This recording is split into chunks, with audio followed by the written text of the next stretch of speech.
They say karma has no deadline. But in New York City on December 18th, 2024, it arrived in exactly 10 minutes and 47 seconds.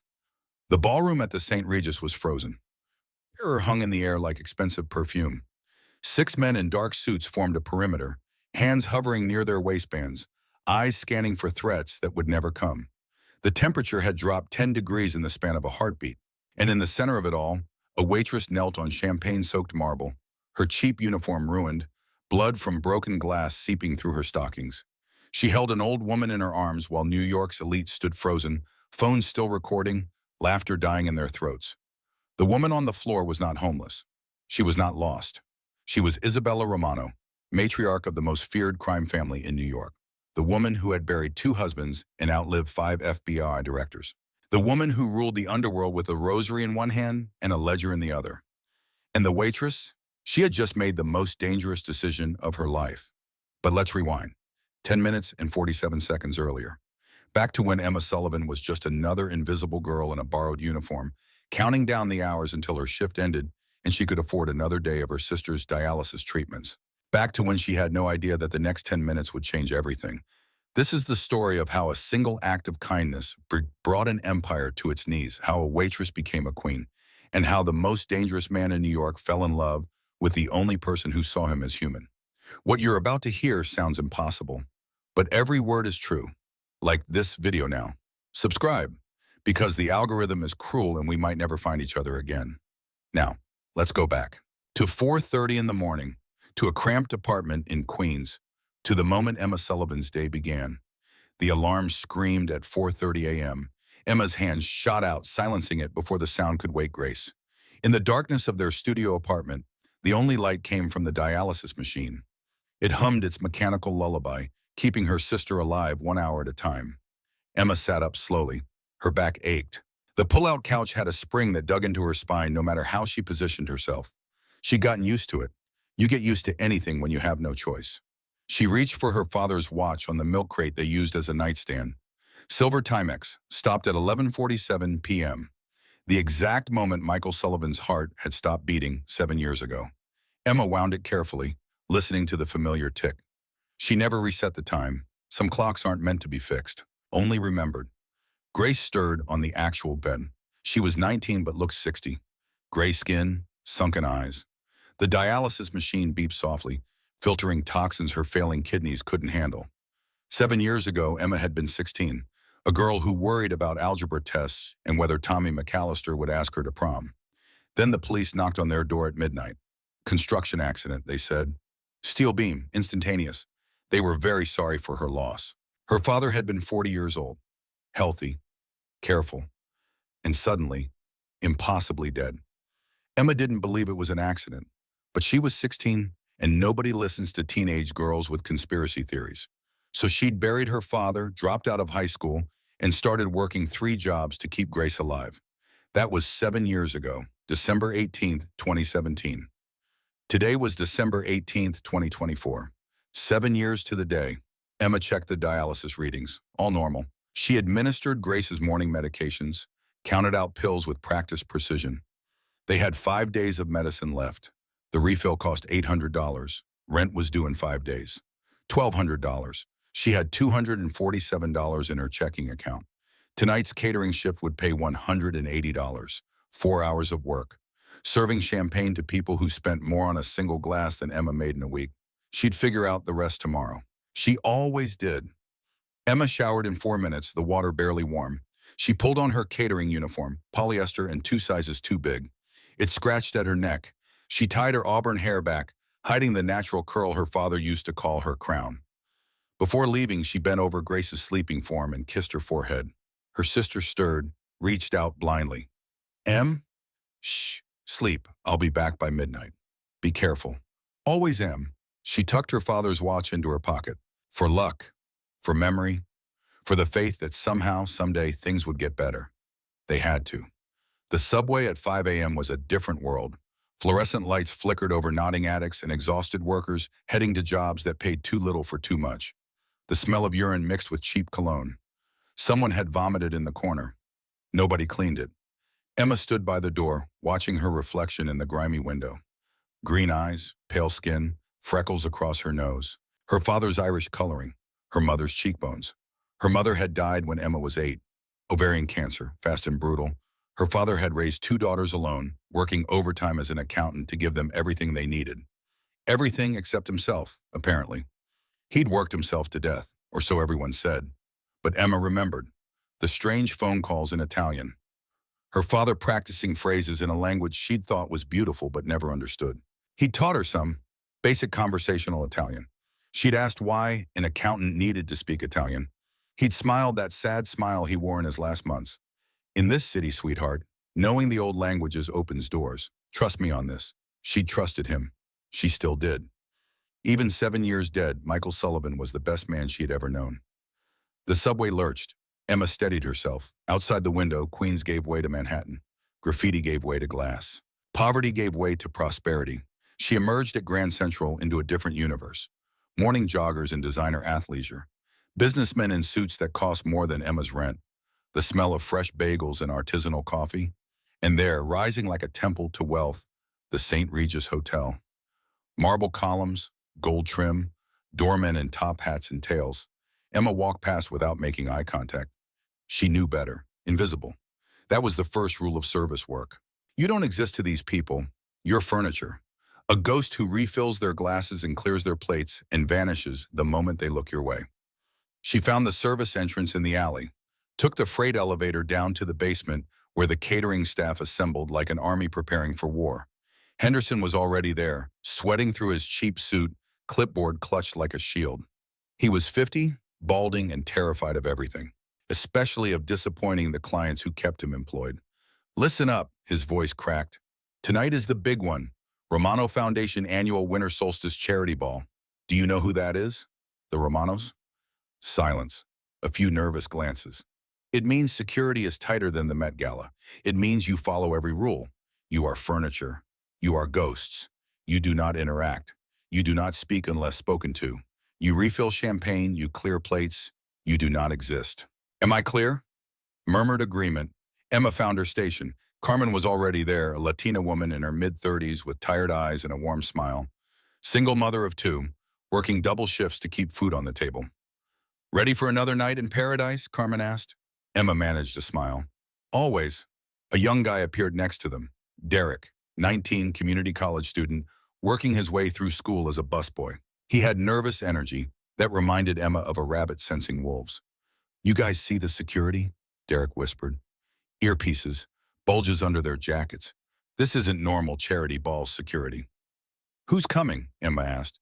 Derek made a throat-cutting gesture. Romano family, you know, He didn't need to finish. Everyone in New York knew about the Romanos, or knew enough to be terrified. Carmen crossed herself. Dios mío. Why would Mafia come to a charity ball? Money laundering? Derek suggested. Anonymous donations that are actually... Stop. Emma's voice was sharp. Don't speculate. Don't gossip. Just work. But her hands were shaking as she loaded champagne flutes onto her tray. Romano. That name stirred something in her memory. Her father had mentioned it once, twice, maybe more. She'd assumed it was a client, an Italian businessman who needed accounting services. Her father had lots of clients, but the way he'd said the name, with respect, with something that might have been fear. Emma shook off the thought. It didn't matter. She was here to work, earn her money, go home to Grace. That was all that mattered. At 7:30 p.m., the ballroom doors opened. It was like stepping into another world. Crystal chandeliers threw prismatic light across walls draped in silk. Ice sculptures towered 12 feet high. The air smelled like vanilla orchids and old money. The guests arrived in waves. Women in gowns that cost more than Emma made in a year. Men in tuxedos tailored to perfection.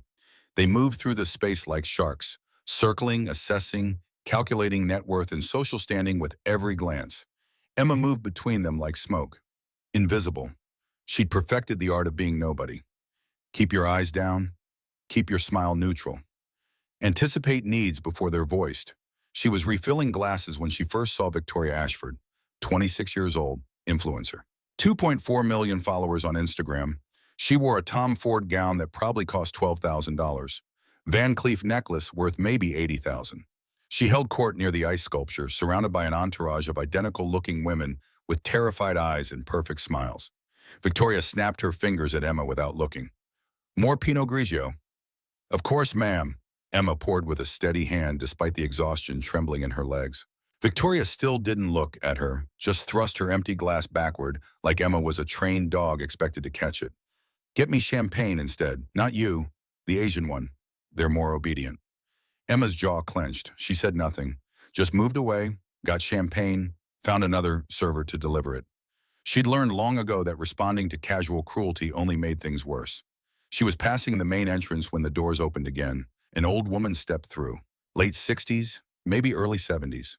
She wore a heavy black vintage coat, a silk scarf wrapped around her head, and gripped a simple wooden cane. She looked like someone's grandmother who'd wandered in from the cold, searching for the church down the street. The room didn't go silent immediately. It started with ripples, confusion, whispers. Who is that? Did security let the cleaning lady in through the front door? Oh my God, look at her shoes. Are those orthopedics? The old woman took a few shaky steps onto the polished marble. She seemed disoriented, dark eyes scanning the crowd like she was searching for someone, looking for a familiar face in a sea of hostile strangers. Emma watched from her position near the wall. There was something about the woman that pulled at her, something familiar. The set of her shoulders, the way she held her head high despite the stares. The old woman passed close to Victoria Ashford's circle. Victoria was mid-laugh, performing for her audience. And then, quick as a snake strike, Victoria extended her leg. It happened in slow motion. The cane hit Victoria's silk dress, lost traction, slipped. The old woman gasped, a dry, brittle sound, and crumbled. She hit the marble floor hard. Her hip made contact with a sickening crack. Her purse flew open, contents scattering. Rosary beads, hard candies, and a photograph, old and faded, of a young man in military uniform from what looked like the 1940s. For 3 seconds, there was perfect silence. Then Victoria Street, Claire laughed.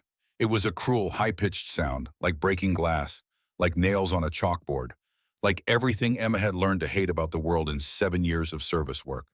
Oops, Victoria covered her mouth with a manicured hand. Her eyes sparkled with malice. Clean up on aisle 5. I think the homeless shelter is down the block, sweetie. The laughter was contagious. It spread through the circle like disease. Men chuckled into their drinks. Women smirked behind their champagne flutes. Phones came out. Instagram stories were recorded. This was content, entertainment, a homeless woman falling at a charity ball. The irony was just too delicious. Not a single person moved to help. They just stood there, in their $5,000 clutches, in their designer gowns and tailored tuxedos, watching an old woman struggle to push herself up with arthritic hands, watching her face contort with pain and humiliation. Henderson was rushing over, but not to help. He was speaking into his headset, face red with panic. Security, get this vagrant out of here. She's ruining the aesthetic. And that's when Emma dropped her tray. She didn't think about it, didn't calculate the cost of lost wages or potential firing, didn't consider rent or Grace's medicine, or the fact that she needed this job more than she needed oxygen. She just saw her father, saw Michael Sullivan, who'd taught her that you judge a person's character by how they treat those who can't help them in return, who'd said again and again until it was burned into her soul, always help those who can't help themselves, Emma, no matter the cost. The tray hit the marble, 30 crystal flutes shattered like a gunshot. Champagne sprayed in a glittering arc, soaking the hems of nearby gowns. You idiot, Henderson screamed, his voice cracked with rage and fear. You're fired! Emma didn't hear the rest. She was already running, dropping to her knees in the puddle of champagne and broken glass. She felt shards bite into her skin through her cheap stockings. Didn't care. She reached the old woman and immediately, instinctively began speaking in Italian, the language her father had drilled into her for reasons she'd never understood. Signora sta bene? Non si muova troppo velocemente. Ma'am, are you okay? Don't move too fast. The old woman's eyes snapped open. They were black as obsidian, sharp, intelligent, and filled with shock. She stared at Emma's face like she was seeing a ghost. Her gaze traveled to Emma's name tag. Sullivan, back to her face. The green eyes, the auburn hair, the shape of her jaw. Sei tu, the old woman whispered. La figlia di Michael. It's you, Michael's daughter. Emma's blood turned to ice. What? How do you know my father? But before the old woman could answer, Henderson arrived. He grabbed Emma's shoulder, yanking her backward with enough force to nearly dislocate it. Get away from her. You're fired, Jenkins. Get your things and get out. Security. Emma shrugged off his hand. Her voice came out low and dangerous. She's hurt. What is wrong with you people? She's a trespasser, Henderson spat. And you are unemployed. Security. Two burly guards in blazers stepped forward, reaching for the old woman like she was garbage to be removed. Don't touch her. Emma's voice cut through the ballroom like a whip. She positioned herself between the guards and the old woman, her body a shield. She was 5'6" and 130 pounds. The guards were both over 6 feet and built like linebackers. It didn't matter. She wasn't moving. The old woman reached up, gripped Emma's wrist with surprising strength. Bambina, it's okay. It's not okay. Emma's voice shook. They can't treat you like this. Victoria's voice dripped with mock sympathy. Oh, look, everyone, the trash is protecting the garbage. This is going viral. Hashtag charity case. More laughter, more phones, the coliseum of cruelty reaching its peak. And then the temperature in the room dropped 10 degrees. The heavy double doors at the main entrance didn't just open. They were kicked inward with violence that shook the chandeliers. The sound echoed like thunder, like judgment. The laughter died instantly, choked off mid-breath. 6 men walked in. They moved with military precision, wearing suits that cost more than most cars. They didn't look like security. They looked like predators, apex predators who'd wandered into a pen of sheep.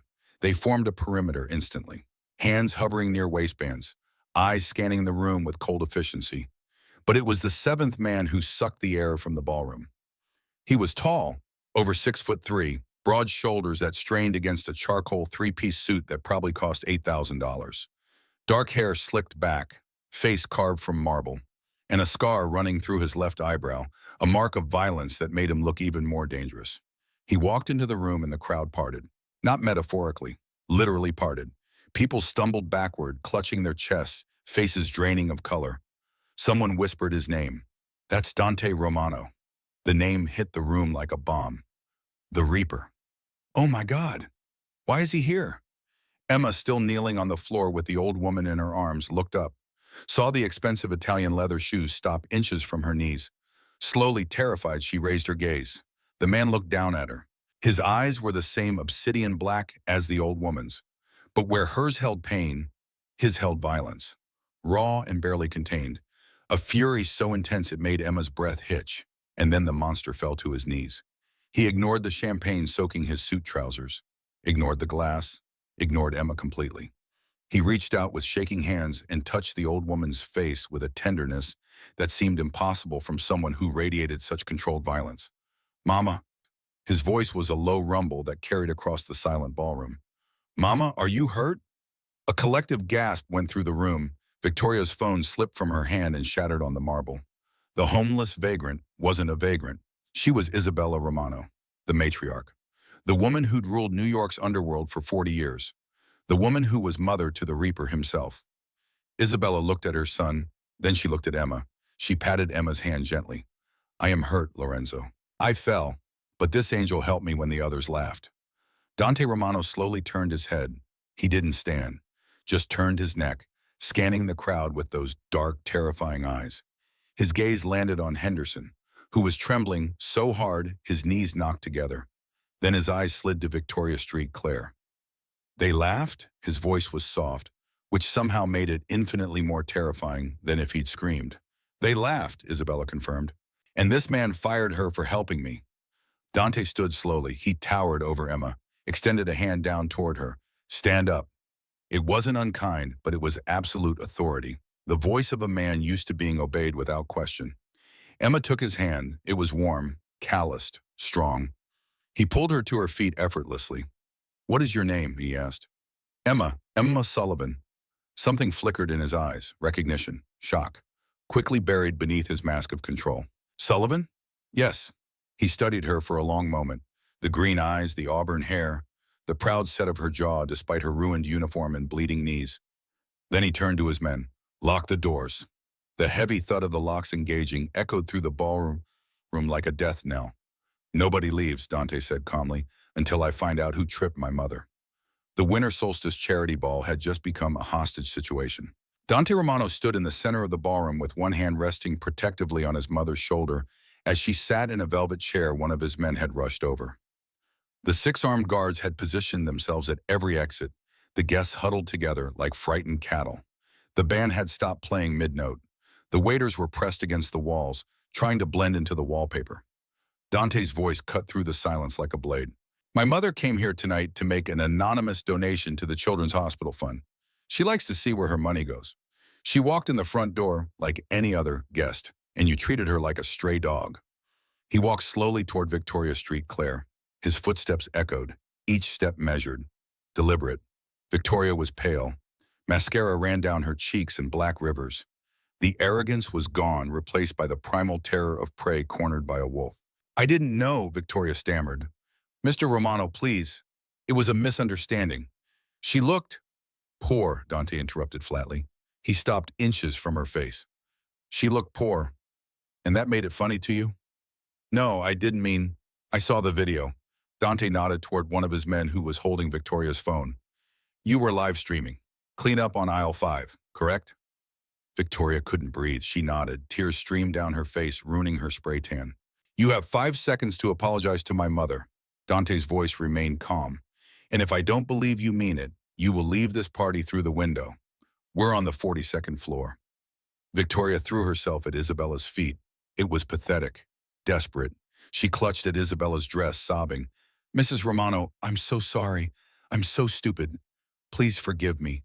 I'll donate everything. I'll do anything. Isabella looked at the crying girl with eyes of steel. She didn't say a word. Just slowly, deliberately, looked away.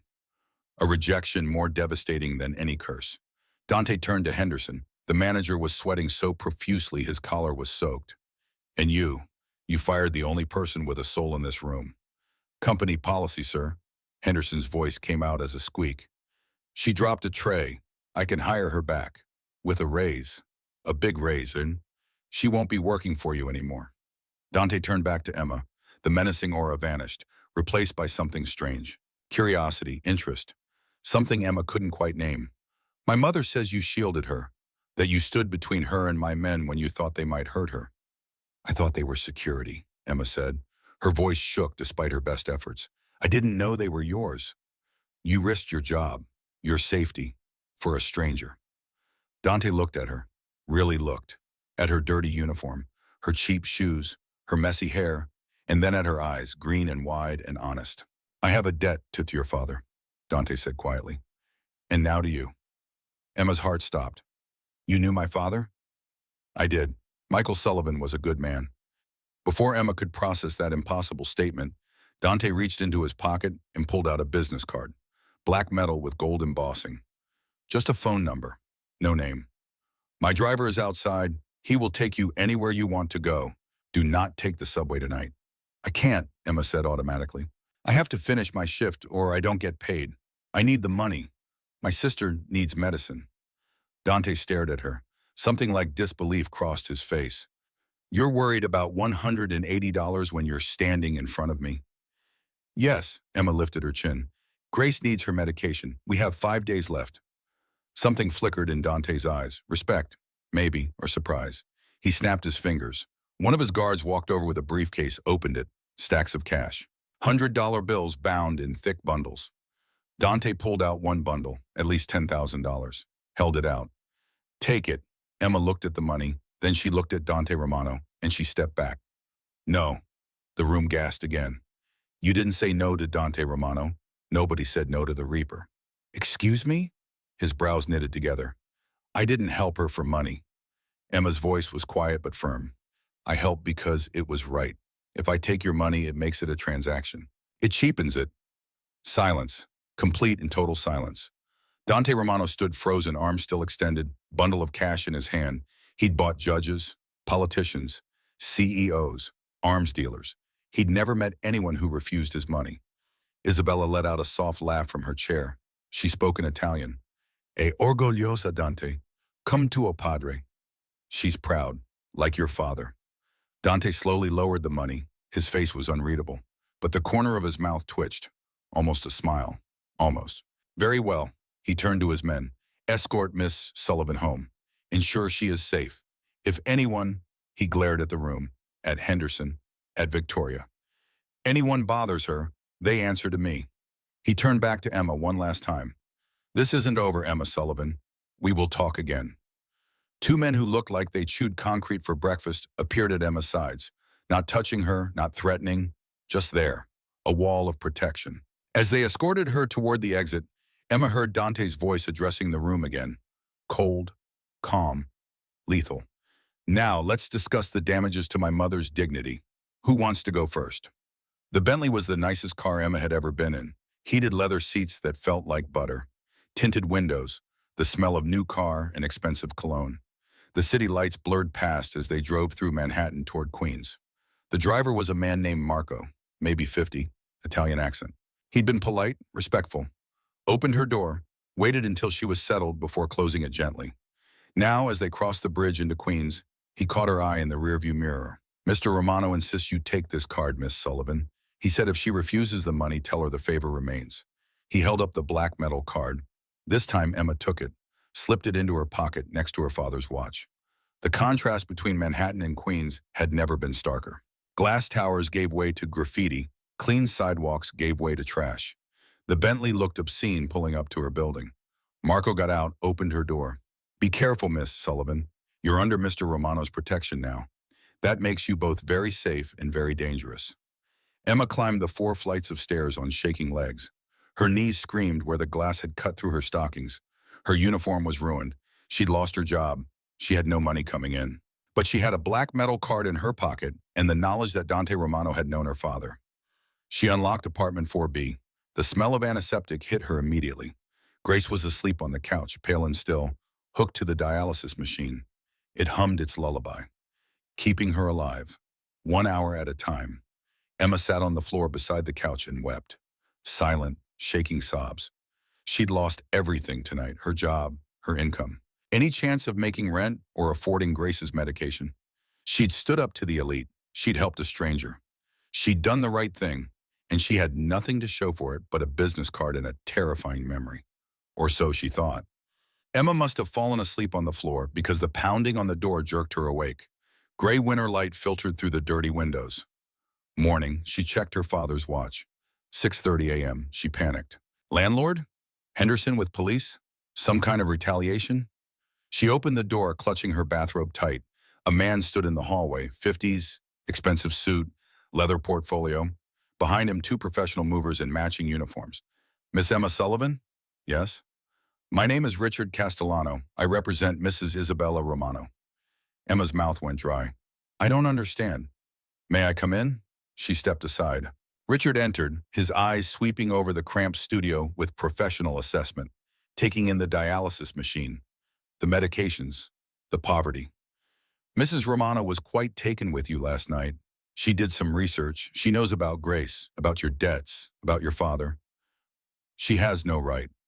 She has every right, Richard interrupted gently, because as of 6 o'clock this morning, the Romano Foundation purchased this building. Emma's knees went weak. The building? This apartment building, the one next to it, and the hospital where Grace receives her primary care. He handed her a thick envelope. Mrs. Romano would like to offer you a position. Emma opened the envelope with shaking hands. Inside was a contract. She read the first page. Position, personal assistant to Mrs. Isabella Romano. Salary, $10,000 per month. Benefits, full medical coverage for immediate family. This can't be real, Emma whispered. It's quite real. There is one condition. What? Richard's face grew serious. You must live at the Romano estate for your safety, because now that the world knows you're under Dante Romano's protection, Miss Sullivan, you have a target on your back. Emma looked at Grace, still sleeping, gray and frail. One wrong infection away from death. Then she looked at the contract, at the number. $10,000 a month, full medical. A way out, a way to save her sister, a way to finally breathe. When do we leave? Emma asked. Richard smiled. My men will help you pack. We leave in 2 hours. As Emma began throwing their meager belongings into boxes, as the movers efficiently dismantled their tiny life, as Grace woke confused and frightened, Emma pulled out the black metal card in her father's stopwatch. She didn't know it yet, but her father had died protecting the Romanos, had taken a bullet meant for Isabella 7 years ago, had made Isabella promise with his dying breath to protect his daughters. For 7 years, Dante Romano had searched for Michael Sullivan's daughters, hired private investigators, came up empty. The girls had disappeared into the foster system, into poverty, into the cracks of the city. And then Emma had walked into his life on her own. The debt was due, and debts to the Romanos were paid in blood, loyalty, or love. Sometimes all three. As the Bentley carried Emma and Grace out of Queens toward the Hamptons, toward the Romano estate, toward a life she couldn't begin to imagine, Emma held her sister's hand and watched the city disappear behind them. She thought she'd made a choice last night, thought she'd chosen kindness over self-interest. But the choice had been made 7 years ago, when her father had thrown himself in front of a bullet, when he'd whispered a dying request, when he'd set in motion a chain of events that would lead his daughter into the arms of the most dangerous man in New York. The waitress was about to become a queen. She just didn't know it yet. And Dante Romano, the Reaper, the man who'd survived 17 years as head of the deadliest crime family in the city, was about to break every rule he'd ever made. For a girl with green eyes and her father's stubborn pride. For Emma Sullivan, the girl who said no. If you're just joining us, here's what you need to know. Emma Sullivan helped a fallen woman at a charity gala. That woman was Isabella Romano, matriarch of New York's most feared crime family. Her son Dante, called the Reaper, is the head of the Romano organization. Emma's father Michael died 7 years ago in what was ruled a construction accident. It wasn't an accident. He took a bullet meant for Isabella. Dante promised to protect Michael's daughters. Last we saw, Emma had accepted a job living at the Romano estate. Now she's about to enter a world where loyalty is currency and love is the most dangerous weapon of all. What Emma doesn't know is that the person who killed her father is already inside the Romano family, and they're about to make their move. The drive to the Hamptons took 90 minutes. Emma watched Queens disappear in the rearview mirror, watched the buildings shrink and the space between them grow, watched poverty give way to prosperity and then to something beyond prosperity, to wealth so vast it didn't need to advertise itself. Grace sat beside her, portable oxygen tank in her lap, eyes wide. She kept looking at Emma like she was waiting for the punchline, for someone to admit this was all a terrible joke. Grace whispered, "Are we being kidnapped?" "We're being hired," Emma said, though she wasn't entirely sure herself. "Just remember, we stick together." Well, the Bentley turned off the main road onto a private drive. Trees lined both sides, bare branches reaching toward gray December sky. And then, through the trees, Emma saw it. Iron gates, 12 feet tall, topped with spikes. A large letter R worked into the metalwork. The gates opened silently, smoothly, like the jaws of some great beast welcoming them in. Armed guards stood at attention, German shepherds on leashes, breath steaming in the cold air. Security cameras on every tree. This wasn't a home. This was a fortress disguised as a palace. The mansion rose before them. Limestone, 3 stories, wings stretching left and right like arms, manicured lawns that seemed to go on forever. In the distance, Emma could see what looked like a greenhouse, a tennis court, something that might have been stables. Grace gripped Emma's hand. "This is real." "Yeah," Emma breathed. "This is real." The car stopped at the base of wide stone steps. Marco opened the door. The cold air hit Emma like a slap. It smelled different here, cleaner, like money could even purify the air you breathed. And there, at the top of the stairs, waiting like a king surveying his domain, stood Dante Romano. He'd changed out of his tuxedo. Now he wore a black button-down shirt, sleeves rolled to his elbows, and dark jeans. But he looked no less dangerous. If anything, the casual clothes made him more intimidating. They revealed the tattoos that wrapped around his forearms. Intricate dark ink, thorns and religious iconography, Latin text that Emma couldn't quite read from this distance. He didn't look at Emma. His dark eyes went straight to Grace. He walked down the stairs with measured steps, stopped in front of Grace's wheelchair, crouched down so they were eye level. "You must be Grace." His voice was softer than Emma had heard it, almost gentle. "My mother prepared the East Wing for you, hospital-grade air filtration. Dedicated power generator for your equipment. Dr. Iris Thorne will be here at 4 this afternoon to review your case. He's the best nephrologist in the state." Grace stared at him. This man who looked like he could kill with his bare hands, who probably had. She nodded mutely. Dante stood, finally looked at Emma. The air between them crackled with something Emma couldn't name. Tension, recognition, something that made her skin feel too tight. "You did all this in 4 hours?" Emma asked. "I don't do half measures, Miss Sullivan. If you're under my roof, your problems are my problems, and I solve problems quickly." He paused, his jaw tightened. Your job is to keep my mother alive. She's stubborn, refuses medication, thinks she's invincible. If she falls again, if she misses a dose, you answer to me. Emma lifted her chin, met his dark stare without flinching. I can handle it. We'll see. He turned to Grace again. This time he spoke in Italian. Benvenuta. Questa è casa tua ora. Welcome, this is your home now. Grace looked confused. Emma translated automatically. He said, welcome. This is your home now. Dante's head snapped toward Emma, a sharp, assessing look. Your father taught you well. Michael spoke perfect Italian, better than most native speakers. He never said why, Emma replied, just that it was important. It was. Isabella appeared in the doorway, wrapped in a shawl, leaning on her cane. She smiled at Emma. Your father kept our books for 15 years. La lingua dei segreti, the language of secrets. Emma felt ice in her stomach. Her father had worked for the Romanos, not just as some random accountant, but for them, for 15 years, and she'd never known. What else hadn't she known? The East Wing was bigger than their entire apartment building. Grace's room had floor-to-ceiling windows overlooking gardens that probably bloomed spectacular colors in spring. Now they were bare, sleeping under December's gray blanket. The medical equipment was already set up. Top-of-the-line dialysis machine, hospital bed that could be adjusted with a remote, monitors, medications, everything Grace needed and more. Carmen was there, the waitress from the gala. Emma almost didn't recognize her in clean scrubs, hair pulled back professionally. Carmen? The woman smiled. Mrs. Romano offered me a position, day nurse for Grace. The pay is 3 times what I made catering, and I can bring my kids to work. They have a whole staff quarters section with the school and everything. She looked at Grace with professional assessment. Let's get you settled, honey. I'm going to take good care of you.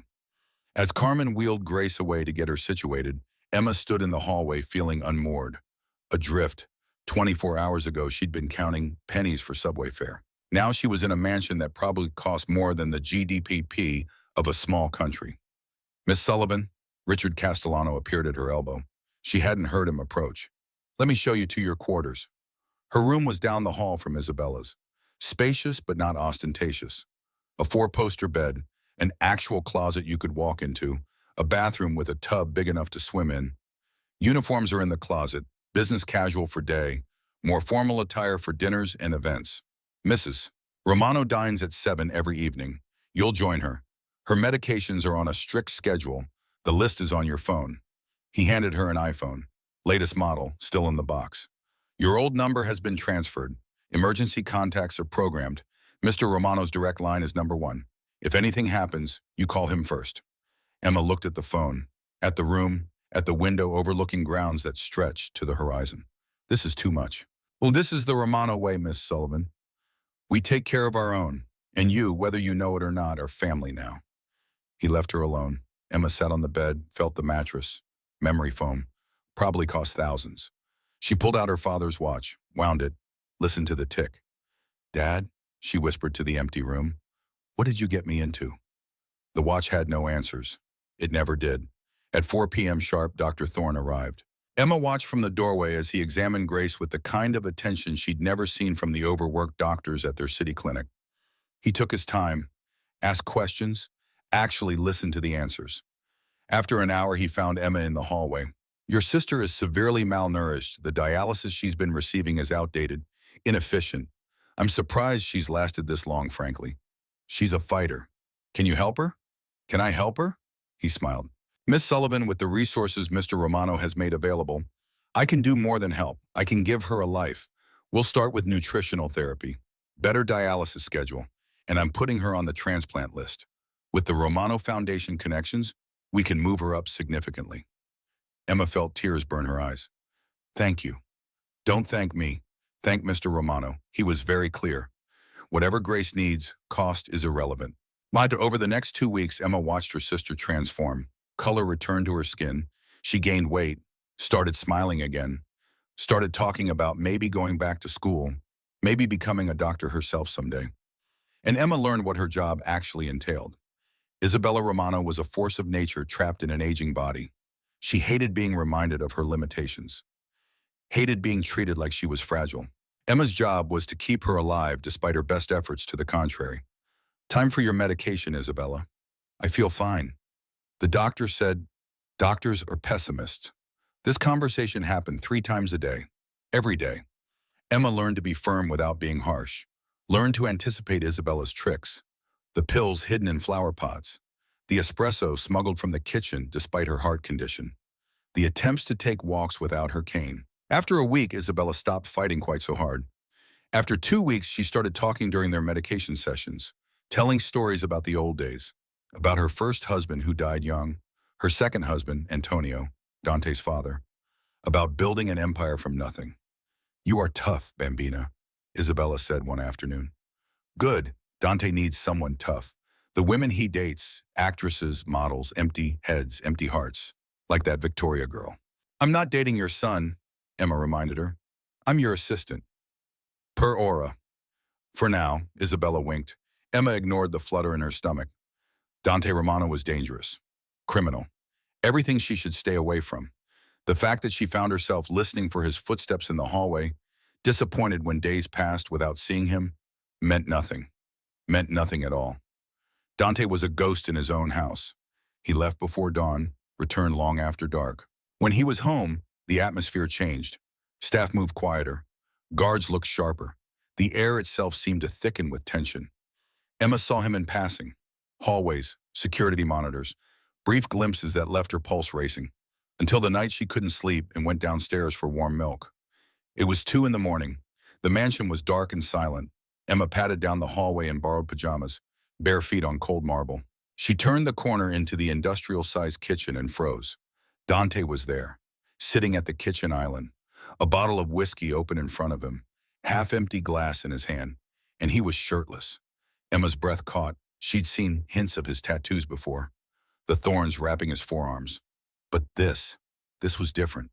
His back was a roadmap of violence. Scars crisscrossed his skin, knife slashes, bullet wounds, burns, each mark a story, each story probably ending in death. His or someone else's. She must have made a sound because he spoke without turning. "Don't run away. I can hear your heartbeat from here, Emma." She hesitated. Every instinct screamed to leave, to run, but something stronger than fear pulled her forward. She walked slowly into the kitchen. "I didn't mean to intrude. I just wanted milk." Dante swiveled on the stool, and Emma saw that his chest was just as scarred as his back. But what caught her attention was the fresh bruise on his ribs, purpling and ugly. Recent. "Rough day at the office?" Her voice came out steadier than she felt. Dante huffed. It might have been a laugh. "Hostile takeover. Negotiations broke down." "Does the other guy look worse?" "The other guy isn't breathing." The silence stretched. It should have been terrifying, but Emma felt pulled toward him like gravity. He looked exhausted. Not just tired, but soul-weary, carrying weight that would crush most men. "You're bleeding." She pointed to a cut on his bicep. "It's nothing." Emma grabbed the first aid kit from the cabinet Isabella had shown her, walked back to Dante. "Sit still." "I don't." "Sit still." She stepped between his knees, poured antiseptic on a cotton pad. He watched her with dark, unreadable eyes. "This will sting." "I don't feel sting." She dabbed the cut. He didn't flinch. His muscles were rock hard under her fingers. Heat radiated off him like a furnace. Being this close felt dangerous, like standing at the edge of a cliff. "Why did you really take us in?" Emma asked softly. "It wasn't just because I helped your mother." Dante looked down at her. His hand moved, hovered near her waist, then gripped the edge of the stool instead. "You're right. I'm not charitable. I'm possessive." "What does that mean?" "It means in my world, loyalty is the rarest currency. You showed loyalty to a stranger who had nothing to offer you. That makes you rare, and I collect rare things." "Mo, is that all I am? A collectible?" Dante leaned in. His face was inches from hers. She could smell whiskey and danger and something uniquely him. "No, you're a liability, because looking at you makes me want to burn the world down just to keep you warm, and I can't afford that distraction." Emma's breath hitched. Dante abruptly stood, backing away from her. The moment shattered like glass. "Go to bed, Emma. Lock your door." He grabbed the whiskey bottle and stormed out. Left her standing in the kitchen, heart pounding, world tilted on its axis. She knew then, knew with terrible certainty. She was in danger. Not from Dante's enemies, but from Dante himself. from the way he made her feel, from the pull between them that defied logic and self-preservation. She was falling, and the landing was going to destroy her. 2 days later, Isabella announced she was attending the opening of Il Cielo, a new Italian restaurant in Manhattan. "It's owned by the family," Isabella insisted. "I must make an appearance, and you, Kara, are coming with me." "I don't think Dante would like that," Emma said. "Dante is not the boss of me." Isabella's eyes sparkled with mischief. "Besides, he'll be there. We'll be safe." A dress appeared in Emma's room, emerald silk that hugged every curve and left her back exposed. Designer, probably cost more than Emma used to make in 6 months. Carmen helped her get ready, did her hair in elegant waves, applied makeup that made Emma's green eyes look almost otherworldly. "Girl," Carmen breathed, "you look like a princess." Emma stared at herself in the mirror, barely recognized the woman looking back. "I feel like I'm playing dress-up." "You look like a queen. Trust me." Emma tucked the faded Polaroid of her father into her clutch. For luck, for memory, for the reminder of who she really was beneath the silken makeup. A Sullivan from Queens. Not some mafia princess. She descended the grand staircase. Dante was waiting in the foyer, tuxedo, Rolex on his wrist. He was checking his phone and didn't look up until she was halfway down. Then he looked up. Time seemed to slow. His eyes tracked up her body, lingered on the curves the dress emphasized, reached her face, and his mask cracked. Just for a second. Pure hunger, vulnerability, want. Then it slammed back into place. His jaw clenched. "Put a coat on. It's 70 degrees. "I don't care. You're drawing attention." Isabella appeared, linking her arm through Emma's. "Lei è bellissima. Lasciala brillare." "She's beautiful. Let her shine." Dante looked like he wanted to argue. Finally just growled, "Fine, but you stay next to me at all times." The limo ride was torture. Dante sat across from Emma and Isabella, typing furiously on his phone. But every time Emma looked out the window, she caught his reflection watching her. And every time he looked at her, she was studying the Manhattan skyline. The tension was thick enough to choke on. Il Cielo was spectacular. Glass walls overlooking the city. Candlelight, the elite of New York mingling. Politicians, judges, men in expensive suits who looked like they ate souls for breakfast. Dante led them to a VIP booth positioned so he could see every entrance. Sat Emma next to him, close enough that she could feel his body heat, his presence like gravity pulling her in. He leaned close, whispered in her ear, "Don't talk to anyone, don't accept drinks, don't go to the bathroom alone. I thought we were safe here." His eyes scanned the room, never stopping, always calculating threats. "You are never safe when you're with me." The dinner started well. Excellent food, good wine, Isabella holding court with old friends, Emma staying quiet, observing, learning the strange social dynamics of this world. Then Marcus DeLuca arrived. He was 42. Greasy hair slicked back with too much gel. $10,000 suit worn badly. Gold Rolex that screamed new money. He had the look of a man who'd clawed his way up from nothing and was terrified everyone could still see the dirt under his nails. He walked over to their table without invitation. Without permission, stood there grinning like a wolf who'd found unguarded sheep. Isabella, looking ancient as ever. Isabella's voice could have cut glass. "Marcus, I see you haven't been indicted yet. Slow year for the FBI." Marcus laughed. Too loud, too long. His eyes drifted to Emma, lingered in a way that made her skin crawl. "And who's this? New mistress, Dante? You usually go for plastic blondes. This one looks natural. Irish, right? I like redheads." Emma felt Dante go rigid beside her, saw his hands slowly close around the steak knife, knuckles turning white. "Walk away, Marcus." Dante's voice was dead calm, which somehow made it more terrifying than if he'd shouted. "Can I introduce myself?" Marcus reached out, extending his hand toward Emma's bare shoulder. Emma saw it happening in slow motion. Saw the threat, saw what would happen next. Dante moved faster than should have been possible for a man his size. The steak knife slammed into the table between Marcus's fingers, buried half an inch deep in expensive wood. The sound echoed through the restaurant. "Touch her, you lose the hand." The restaurant went silent. Every conversation died. Every eye turned toward their table. Marcus pulled his hand back, his face flushed red with rage and humiliation. "You're crazy, Romano. Starting a war over a waitress?" He looked at Emma, sneered. "You know who you are, sweetheart? The charity case. The Irish trash-playing princess. Tell me, how much is he paying you to warm his bed? Or is it free because you're desperate? Emma felt rage bloom in her chest, hot and righteous. She stood slowly, picked up her glass of red wine, and looked Marcus DeLuca dead in the eye. He pays me for my loyalty. Something you clearly can't buy, Mr. DeLuca. Judging by the way your own men are looking at you with disgust, I'd say loyalty is something you desperately need. But here's the truth. Money can't buy class, can't buy respect, and it certainly can't buy the one thing you'll never have. A reason to look at yourself in the mirror without shame. She threw the wine in his face. Red liquid dripped down his white shirt, stained the expensive fabric, made him look like he'd been bleeding.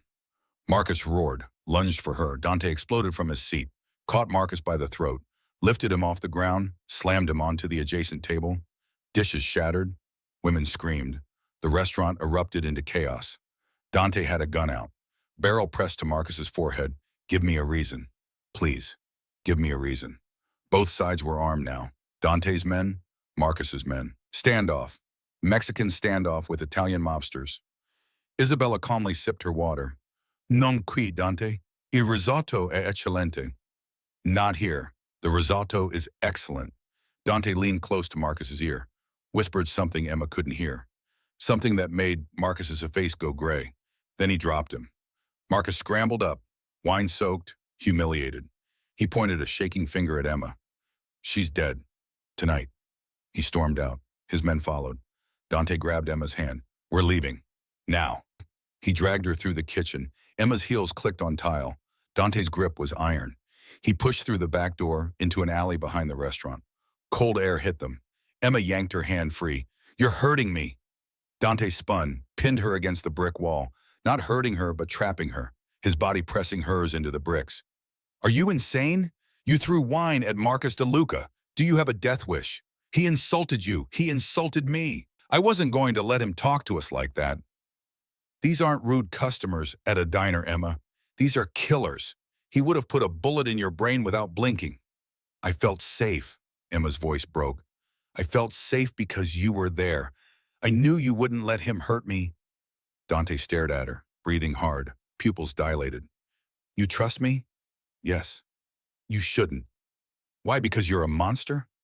Emma reached up, touched the scar through his eyebrow. I don't see a monster. I see a man who defended his family. Dante's eyes closed, his forehead dropped to hers. He was shaking. You're making me weak, Emma. You make me want to be a man I can't be. Maybe you don't have to be the Reaper all the time.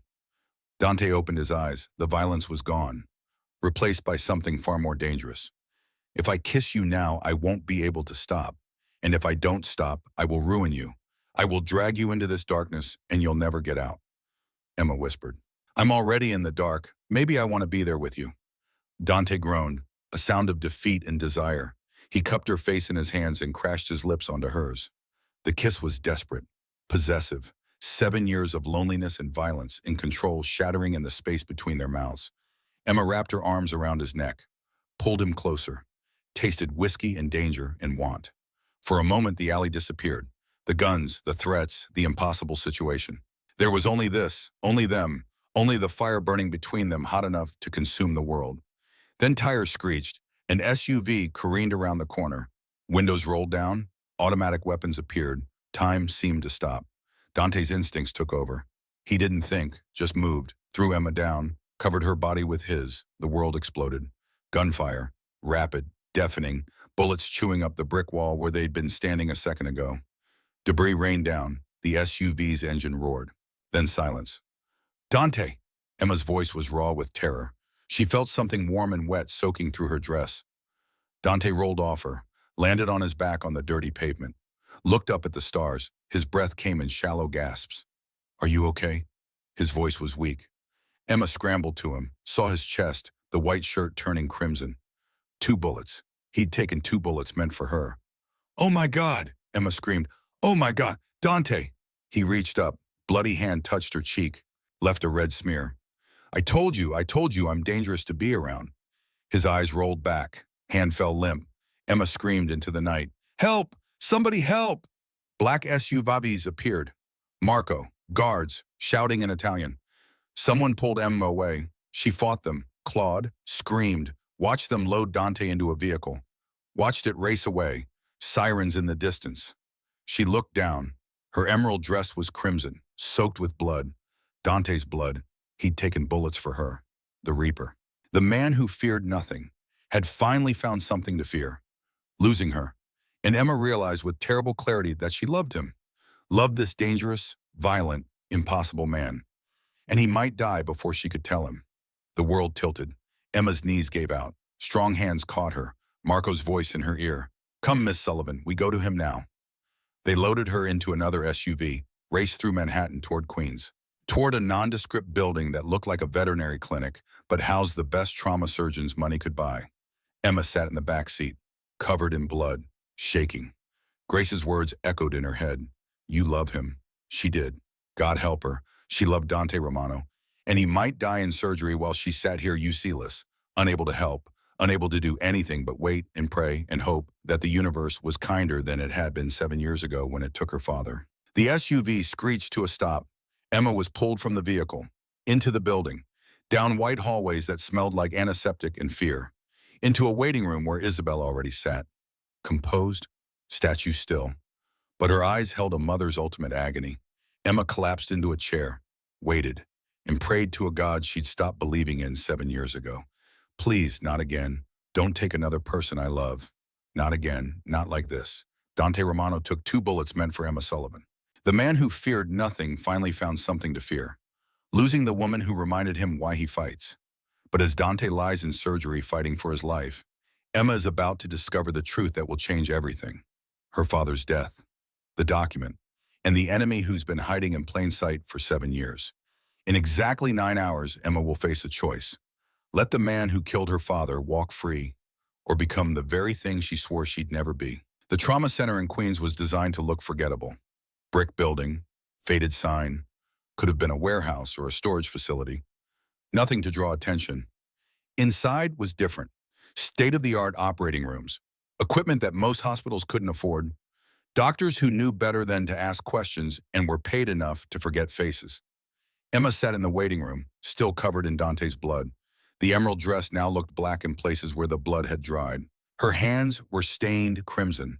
She couldn't stop looking at them. Couldn't stop seeing Dante's eyes rolling back, his hand falling limp. Isabella sat across from her, perfectly still, rosary beads moving through her fingers, lips moving in silent prayer.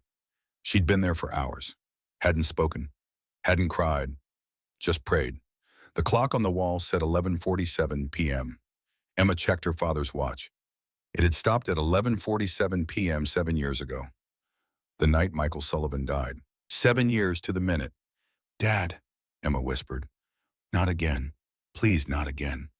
The surgery was in its 9th hour. No updates, no news. Just the terrible silence of waiting. Then the door burst open. Men flooded in. Romano captains, soldiers, the room filled with testosterone and barely contained violence. They wore suits but moved like warriors. Eyes hard, jaws clenched, ready for war. Leading them was a man Emma hadn't met. Tony Salvatore, 50 years old, built like a fire hydrant. Permanent scowl. He'd been Dante's underboss for 20 years. Loyal, ruthless, and deeply suspicious of outsiders. His eyes found Emma, raked over her blood-soaked dress, his lip curled. "What happened?" His voice was pure Brooklyn, rough as concrete. "Where was the security gap?" Emma opened her mouth. Tony cut her off. "How did DeLuca's men know the exit route? How did they know exactly when you'd be in that alley?" He stepped closer, looming. Dante took 2 slugs for a waitress. A fucking waitress. And now he's in there fighting for his life. "Tony," Isabella's voice cut through the room. Not loud, but everyone froze. "Watch your mouth. You're speaking to the woman my son took a bullet for." That buys her respect. "With all due respect, Donna Isabella, Dante is on an operating table because of her. We're vulnerable. The wolves know the lion is down. We need to hit DeLuca tonight. Burn his whole operation to the ground." The room murmured agreement. Emma could feel it. The hunger for blood, for revenge, for violence that would make them feel less powerless. She stood, still covered in Dante's blood. It gave her a strange authority, like she'd been baptized in violence and emerged something different. "No, Aisha." The room went silent. Tony looked at her like she'd grown a second head. "Excuse me? Dante isn't dead. He's still the Don. Until he wakes up, nobody starts an all-out war without proof." Tony laughed, bitter, mocking.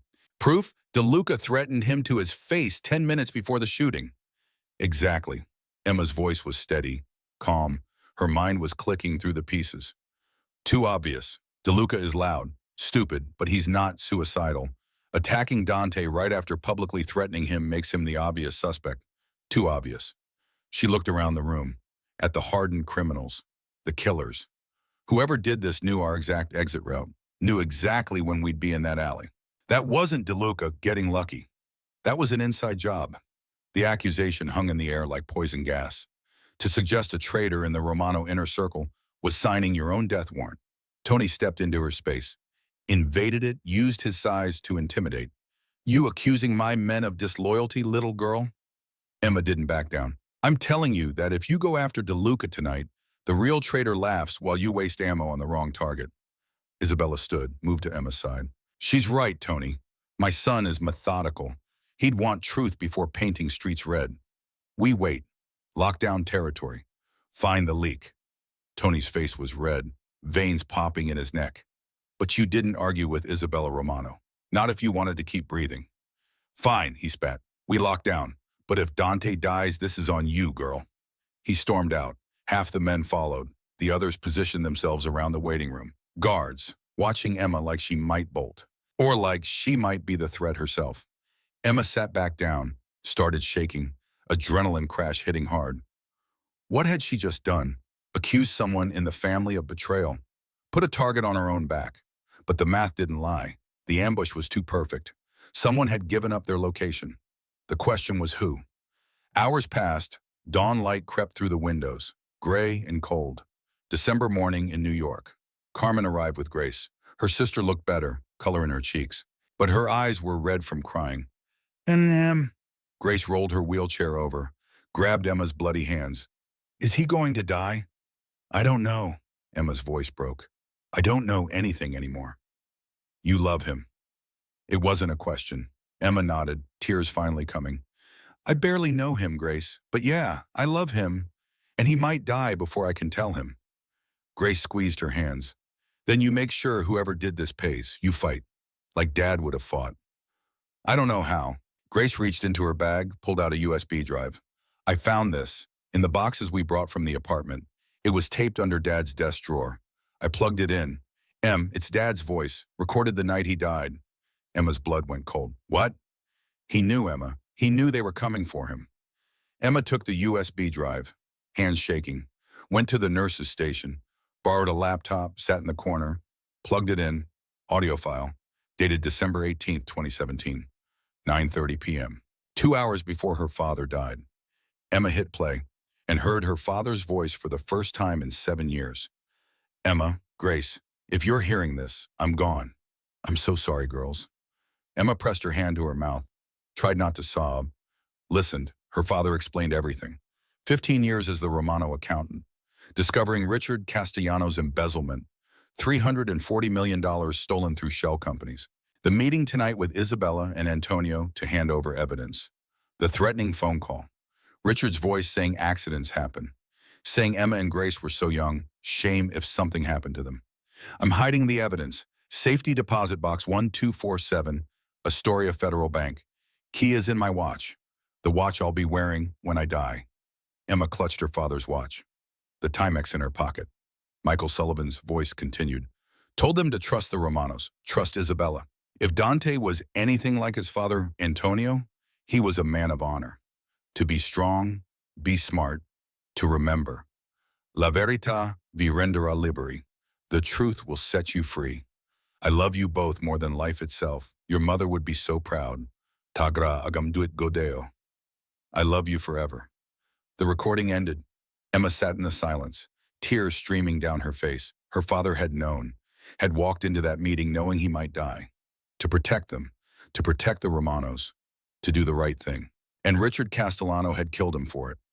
Richard, the family attorney, the consigliere, the man who'd brought Emma to the estate, who smiled kindly, who'd been searching for that evidence for 7 years. Emma pulled out her father's watch, the Timex that had stopped at 11:47. With shaking hands, she unscrewed the back casing, something she'd never done before. Never wanted to disturb the one thing she had left of him. Inside, taped carefully, was a tiny key, and wrapped around it, a piece of paper. Her father's handwriting. Box 1247. The truth will set you free. I love you. Protect your sister. Trust Dante. He's a good man underneath. Dad. Emma pocketed the key. Her mind was racing. Richard had killed her father, set up tonight's ambush, was probably planning to finish what he started as soon as Dante was vulnerable. She needed proof, something concrete, something that would make the family believe her over their trusted attorney.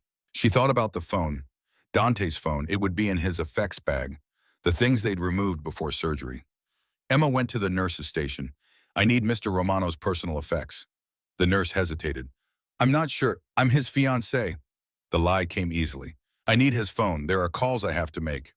The nurse relented, brought out a plastic bag, Dante's suit, his shoes, his phone, Rolex, wallet, all stained with blood. Emma took the phone. It was locked. Of course it was. She tried the obvious. Antonio's death date? Wrong. Isabella's birthday? Wrong. What would Dante use? What mattered to him enough to memorize? To use as a code to his entire empire?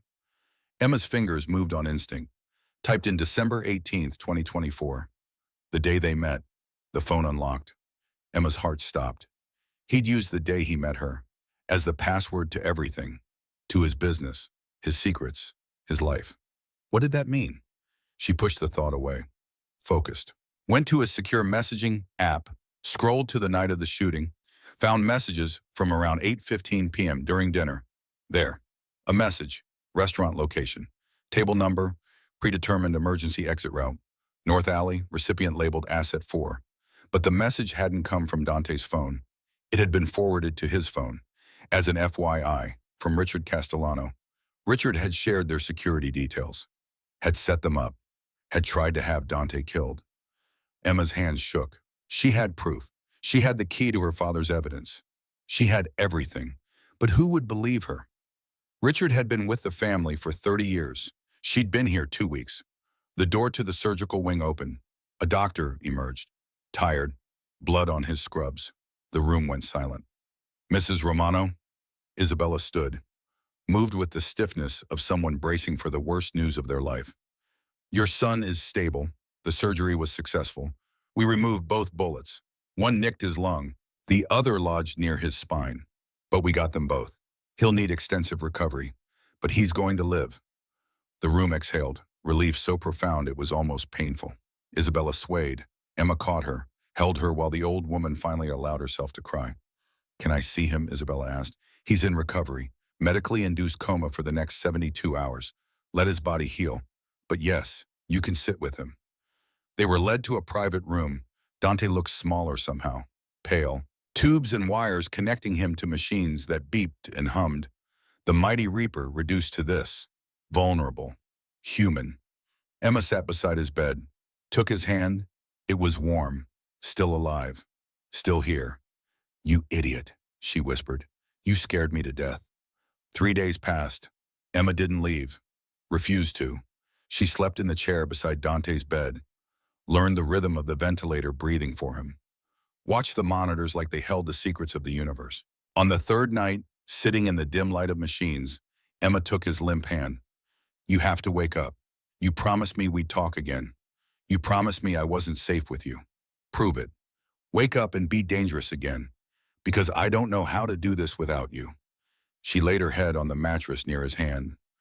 Let herself cry, admitted the truth she'd been avoiding. I love you, Dante Romano. I love you, and you don't even know.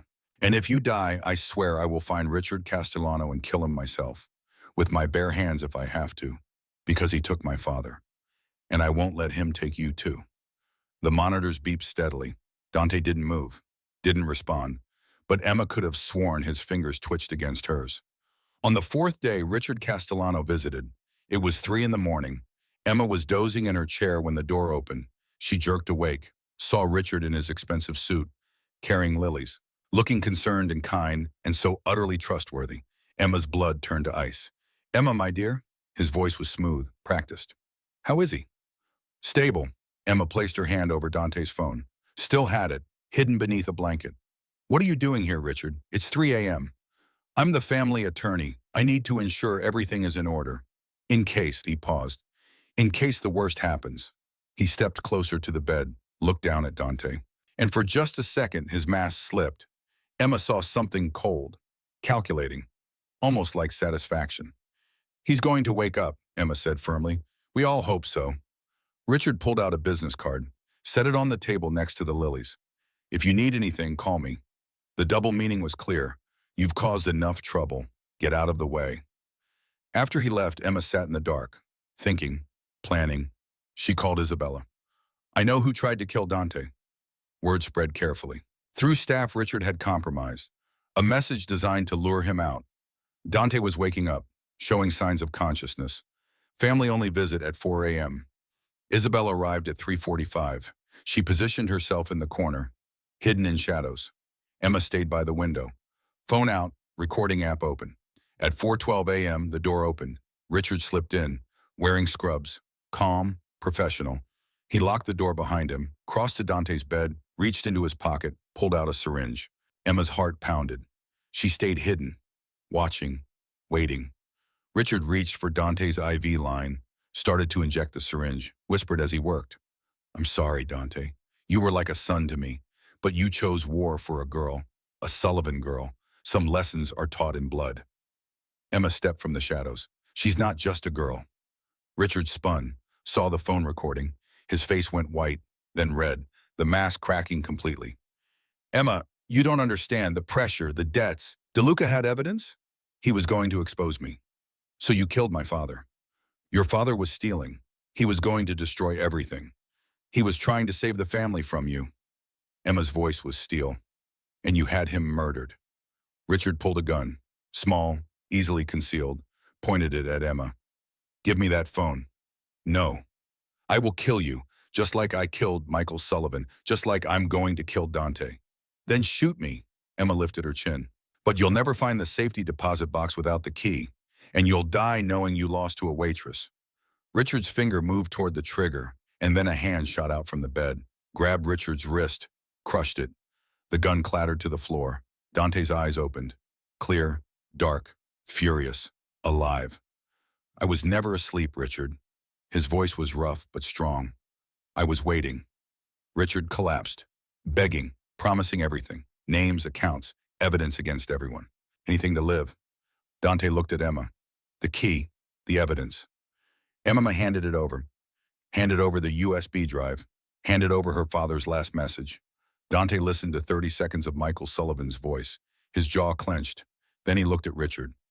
Two options, FBI and witness protection, or my way.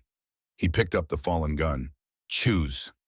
FBI, Richard gasped. I'll testify. I'll give you everything. Good. Dante pressed a button. Guards entered. Because if you'd chosen my way, you'd already be dead. They took Richard away. The door closed. Isabella emerged from the corner, went to her son, kissed his forehead, then quietly left mother and son and the woman who'd saved them both alone. Dante tried to sit up. Stitches pulled. Blood seeped. Emma pushed him back down. You idiot. You could have died. I chose war for you. His voice was weak but certain. I'll choose you every time. Why? Emma was crying now. Why risk everything? Dante touched her face, left a smear of blood. Because 7 years ago I promised your father I'd protect his daughters. 3 days ago I realized I loved you, and I'd burn this city down before I let anyone hurt you. Emma stared at him. You love me? Probably shouldn't say that while bleeding. Bad timing. Emma laughed, cried. The worst. But I mean it. Ti amo. Emma Sullivan. Doctors rushed in, pushed Emma aside. Dante grabbed her hand as they worked. Don't you dare die on me, Emma said. Wouldn't dream of it. His eyes were already closing. Anesthesia kicking in. We have a future to build. Recovery took months. Physical therapy, pain, frustration. But Emma was there, every day, reading to him, arguing with him, making him laugh when he wanted to give up. Grace's health improved dramatically. She started classes at Columbia, pre-med, wanted to be a nephrologist. Help people like Carmen had helped her. The FBI took Richard's testimony, brought down 3 crime families. Marcus DeLuca was found dead in a warehouse. Officially unsolved. Unofficially, everyone knew. And slowly, carefully, Dante started transitioning the Romano businesses toward legitimacy. It would take years, maybe decades, but Emma had planted a seed, shown him another way. 6 months later, they returned to the St. Regis. Same ballroom, same charity gala. But everything was different.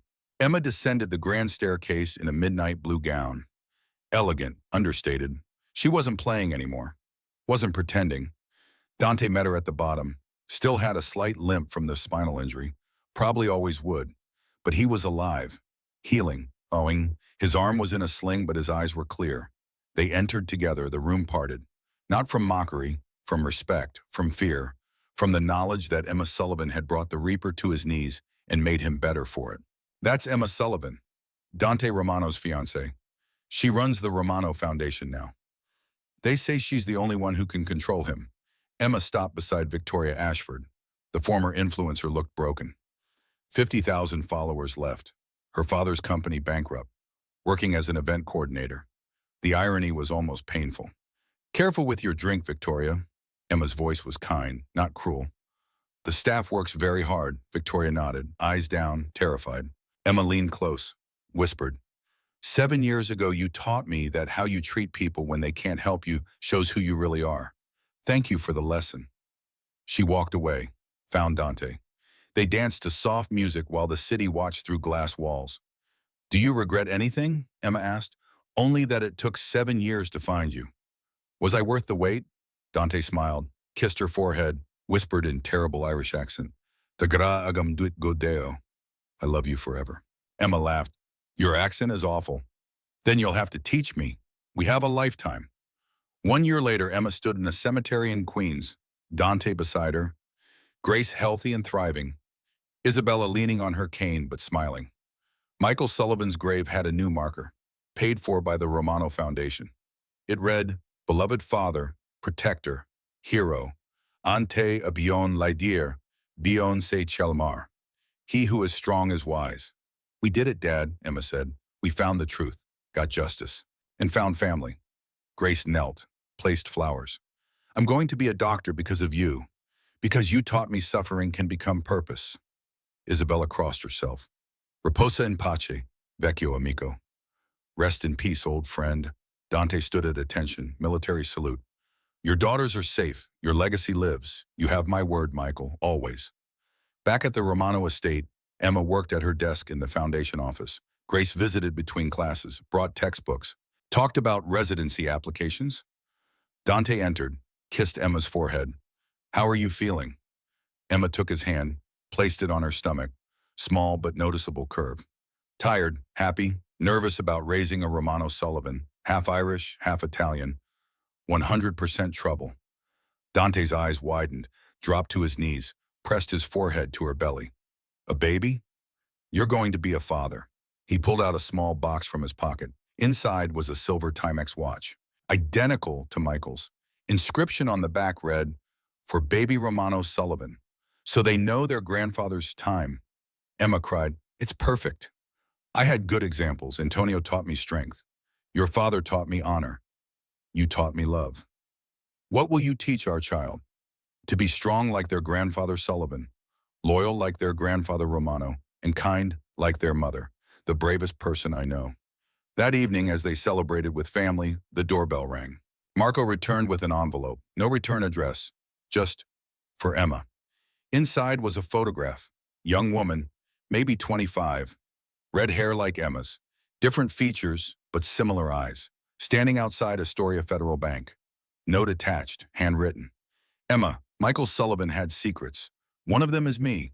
I'm your half-sister. Our father protected me by keeping me hidden. But now dangerous people are asking questions. I need help, the kind only a Romano can give. Siobhan. As though Dante and Emma exchanged looks. Did you know? No, but if she's Michael's, she's family, and we protect family. Emma smiled, determined. Then let's go get our sister. They say karma has no deadline, but family is forever. It crosses bloodlines, heals wounds, builds empires. Emma Sullivan walked into a ballroom as a waitress. She walked out a queen. Not because she married a king, but because she chose kindness when the world chose cruelty. Because she saw the man behind the monster. Because she loved fiercely and fought harder. And that is how you change the world. One act of grace at a time, the waitress was gone. Long live the queen.